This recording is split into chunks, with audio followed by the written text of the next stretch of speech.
नमस्कार मित्रांनो, मी गणेश मानकर इग्नाइट अकॅडमीच्या प्लॅटफॉर्मवर तुम्हा सर्वांचे स्वागत करतो। तर मुंबई उच्च न्यायालयात लवकरच खूप मोठी जाहिरात येणार आहे। शासनाने खर्चासाठी मान्यता दिलेली त्यांचा जीआर देखील आलेला आहे आणि याच्याविषयी आज आपण माहिती पाहणार आहोत। जवळपास 2228 एवढी पदं असणार आहेत। ग्रुप ए पासून ग्रुप डी पर्यंत 10वी 12वी ग्रॅज्युएशन टायपिंग वाले सगळ्यांसाठी इथं चांगली संधी जी आहे तर ती असणार आहे।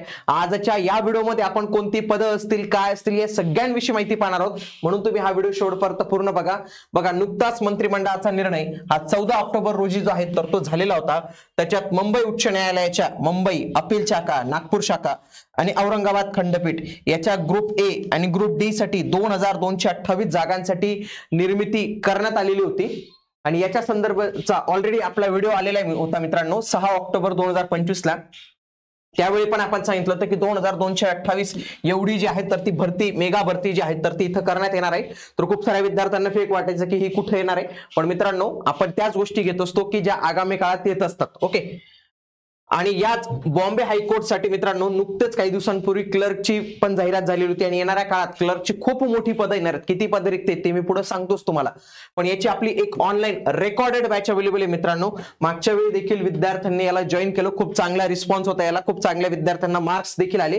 तर याच्यासाठी तुम्हाला इग्नाइट अकॅडमीचं ऍप्लिकेशन डाउनलोड करायचंय किंवा हा नंबर दिसतोय याला कॉल करून तुम्ही माहिती विचारू शकतात। आणि बॅच जॉईन करताना GM10 हा कोड यूज करत असाल तर या बॅचच्या प्राइसवर तुम्हाला आणखी 10% सूट जी आहे तर ते मिळून जाणार आहे। म्हणून जे कोणी तयारी करत असेल तर ही बॅच नक्की जॉईन करू शकतात।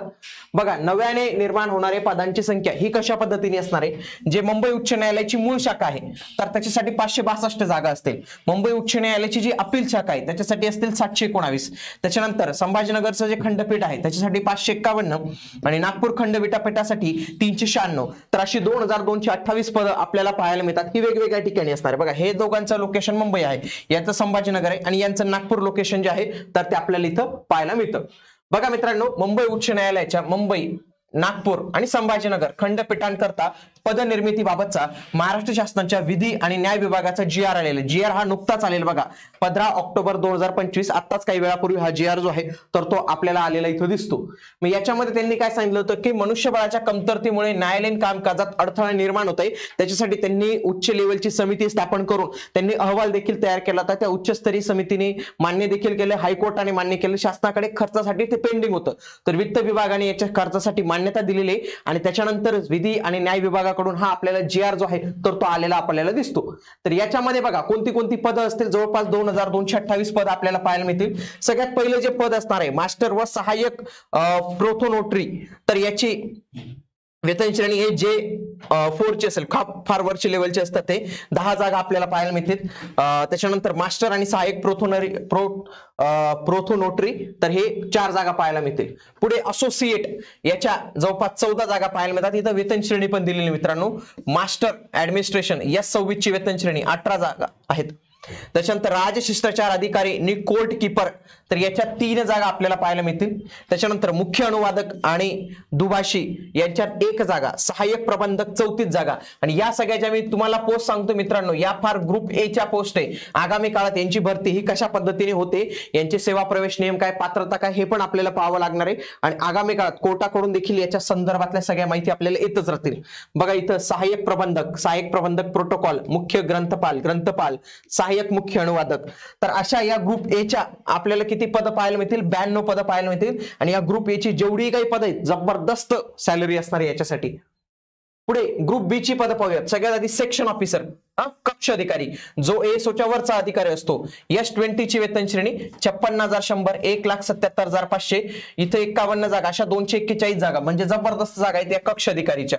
पुढचे सिनियर चीफ ट्रान्सलेटर S20 14 जागा, कोर्ट कीपर 1 जागा, सॉफ्टवेअर इंजिनियर बघा 5 जागा, म्हणजे जे IT वाले असतील त्यांना मे बी भविष्यात ही चांगली संधी असणार आहे। सॉफ्टवेअर इंजिनियरची S20 ची। पुढचं हार्डवेअर इंजिनियर S20 4 जागा। त्याच्यानंतर उपग्रंथपाल 2 जागा। असे ग्रुप बी च्या 267 जागा जे आहेत तर ते आपल्याला पाहायला मिळतात।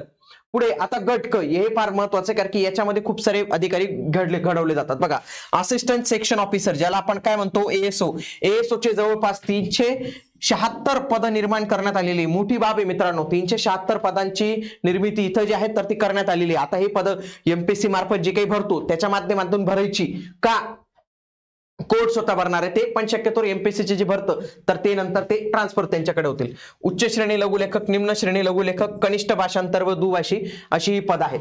पुढे सॉफ्टवेअर प्रोग्रामर, पुन्हा इथं आयटी वाल्यांसाठी 2 जागा, सहाय्यक ग्रंथपाल, वरिष्ठ सहाय्यक ग्रंथपाल, बघा लिपिक ज्याच्यासाठी मुलं खूप हे करतात। S10 ची वेतन श्रेणी आहे 29,200, 92,300। किती जागा आहेत मित्रांनो? 735 जागा आपल्याला इथं पाहायला मिळतात। किती? 735 जागा पाहायला मिळतात। मग मूळ शाखा, अपील शाखा, संभाजीनगरचं खंडपीठ, नागपूरचं खंडपीठ अशा वेगवेगळ्या जागा इथं पाहायला मिळतात। पण किती जागा तयार झालेल्या आहेत नवीन? 735 नवीन जागा इथं तयार झालेल्या आहेत। खूप मोठी संधी असणार आहे इथं।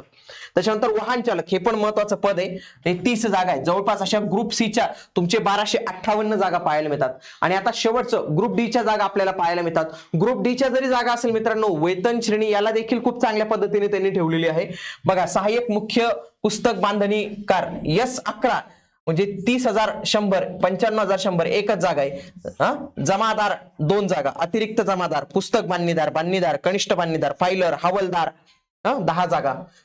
पुढे मुख्य माळी किती? 1 जागा S8 ची, नाईक 13 जागा, मोटार यांत्रिकी, motor mechanic, maybe IT वाल्यांना इथं संधी असू शकते, दूरध्वनी तंत्रज्ञ, प्रतिलिपी यंत्रचालक, photocopy machine operator, binder boy, त्याच्यानंतर लिफ्टमॅन, पंप ऑपरेटर, मुख्य माळी, शिपाई। बघा शिपाईसाठी पण 365 जागा आहेत। किती? 365। मागे देखील जिल्हा न्यायालयात शिपाईची भरती झाली होती।